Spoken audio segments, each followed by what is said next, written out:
प्रस्तुत है श्रीमद् भागवत महापुराण से पाठ। ये पाठ में श्रीमद् भागवत महापुराण के तृतीय स्कंद के अध्याय 20 से प्रस्तुत कर रहा हूँ। श्लोक संख्या की स्थिति है 30 से लेके 40 तक। ध्यान से सुनेंगे, सुंदर प्रसंग है। अन्योनश्लेष लोन्तुंग निरंता योधराम सुनासां शुद्धिजां श्रेग्ध हासलीलावलोकनां गृहन्ति व्रीडयात्मानं नीलालकवरूथिनीम् उपलभ्यासुराधर्मा सर्वे श्रियम्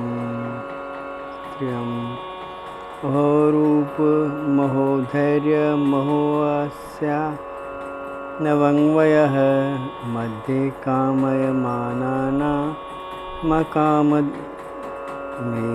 विषप्रति वितर्कयन्तो बहुधा तां सन्ध्यां प्रमदाकृतिं विसम्भाव्य यशम्भात्पर्यपृक्षन् कुमेधसः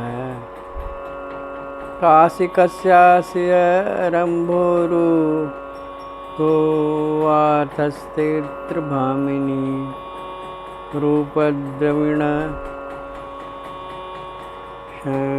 पण्येन दुर्गगानो विबाधसे यावा कचित्त्वमबले दृष्टया सन्तु दर्शनं तव उत्सुरोषि क्षमाणानां कन्दुकक्रीडया मनः एकत्रते जयति शालिनी पादगर्भ ग्रन्थ्यामुखकरतलेन पतत्पतङ्गं मध्यं विषीदति बृहस्तनभारभीतं शान्तेव दृष्टिरमलाशु शिखासमूहः इति सायन्तनीं सन्ध्यामसुराः किमदायतीं प्रलोभयन्तीं जगृहुरुं ममत्वा मूढधियस्त्रियं प्रहस्य भावगम्भीरं जिघ्नत्यात्मानमात्मना कान्त्या ससर्ज भगवान् गन्धर्वाप्सरसाङ्गणान्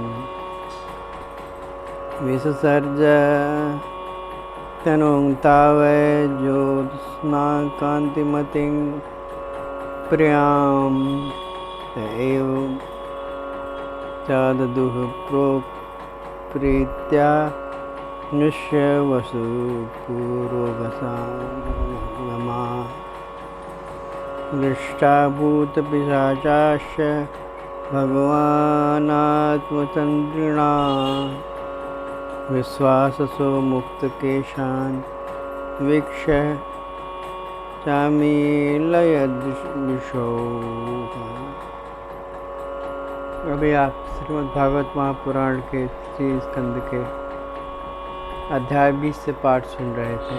पाठ में प्रस्तुत कर रहा था और अभी संस्कृत में उसका रूपांतरण सुन रहे थे। अब उसका हिंदी में रूपांतरण सुनिए। संस्कृत में मूल पाठ है, हिंदी में इसका रूपांतरण प्रस्तुत कर रहा हूँ मैं, ध्यान से सुनिएगा। संध्या देवी और असुरों दोनों के बीच क्या वार्तालाप हुआ, इसका ध्यान दीजिएगा। ब्रह्मा जी ने सृष्टि बनाई, क्या क्या बाधाएं आई, इसका उल्लेख इसमें है, ध्यान से सुनिएगा। उसके उभरे हुए स्तन इस प्रकार एक दूसरे से सटे हुए थे कि उनके बीच कोई स्थान ही नहीं रह गया था। उसकी नासिका और दंतावली बड़ी ही सुगढ़ थी तथा वह मधुर मधुर मुस्कुराती हुई असुरों की ओर हाव भावपूर्ण दृष्टि से देख रही थी। वह नीली नीली अलकावली से सुशोभित सुकुमारी मानो लज्जा के मारे अपने अंचल में ही सिमटी जाती थी। विदुर जी उस सुंदरी को देखकर सबके सब असुर मोहित हो गए। अहो, इसका कैसा विचित्र रूप, कैसा अलौकिक धैर्य और कैसी नई अवस्था है। देखो, हम काम पीड़ितों के बीच कैसी बेपरवाह सी चल रही है। इस प्रकार उन कुबुद्धि दैत्यों ने स्त्री रूपिणी संध्या के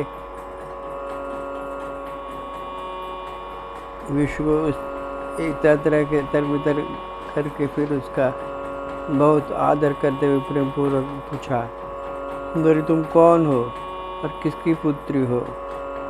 हमने यहाँ तुम्हारे आने का क्या प्रयोजन है? तुम अपने अनूप रूप का कैसा अमोघ सौदा दिखाकर हम अभागों को दर्शा रही हो। अब ले तुम कोई भी क्यों न हो, हमें तुम्हारा दर्शन हुआ, यह बड़े सौभाग्य की बात है। तुम अपनी गेंद उछाल कर भी तो हम लोगों को मन को मथे डालती हो। सुंदरी, जब तुम उछलती हुई गेंद पर अपनी हथेली की थपकी मारते तो